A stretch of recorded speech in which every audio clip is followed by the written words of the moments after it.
Hello everyone, welcome back my channel. నేను మీ రేఖ. ఈరోజు recipe వచ్చి ఇడ్లీ సాంబార్.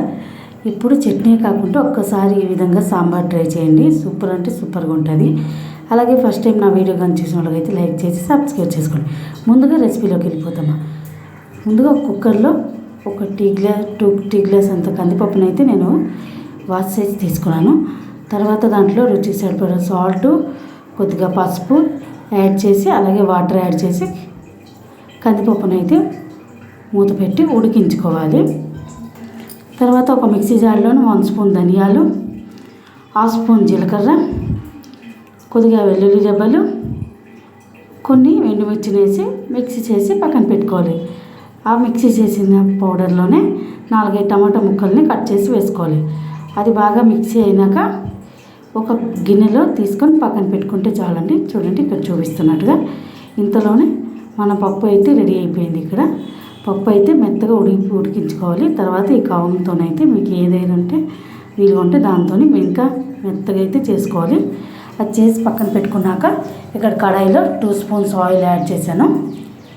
తర్వాత 1 స్పూన్ ఆవాలు, పచ్చిమిర్చి మధ్యకి కట్ చేసుకొని ఇలాగా 4-5 పైన మీకు ఎక్కువ కావాలంటే ఎక్కువ యాడ్ చేసుకోవచ్చు. అలాగే కొద్దిగా కరివేపాకు, కొద్దిగా ఇంగువ యాడ్ చేసుకొని ఒక్కసారి కలుపుకోవాలి. కలుపుకున్నాక ఇంతకుముందు మిక్సీ చేసిన ఆ పేస్ట్ని అయితే వేసుకొని ఒక్కసారి కలుపుకొని మూత పెట్టాలి.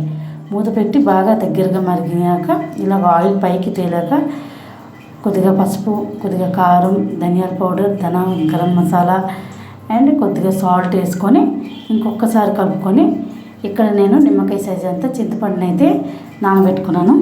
ఆ రసాన్ని అయితే వేసుకున్నాను. అలాగే కొద్దిగా వాటర్ కూడా యాడ్ చేసుకున్నాను. తర్వాత ఇక్కడ సాంబార్ పౌడర్ కొద్దిగా, అలాగే కొద్దిగా బెల్లాన్ని యాడ్ చేస్తున్నాను. అది వీడియో రికార్డ్ కావాలి. మూత పెట్టి బాగా మరిగినాక ఈ పప్పు యాడ్ చేసేయాలి. పప్పు యాడ్ చేసినాక ఒక్కసారి కలుపుకుంటే చాలండి, మనకి సాంబార్ రెడీ అయిపోయింది. తర్వాత మూట పెట్టి కొద్దిగా మరిగినాక తీసి ఫైనల్గా కొత్తిమీర జల్లుకుంటే అంతేనండి, రెడీ అయిపోయింది మన సాంబార్ ఇడ్లీలోకి. ఈ వీడియో కానీ నచ్చినట్లయితే లైక్ చేసి నా ఛానల్ సబ్స్క్రైబ్ చేసుకోండి. ఇంకో కొత్త రెసిపీతో మీ ముందుకు వస్తాను.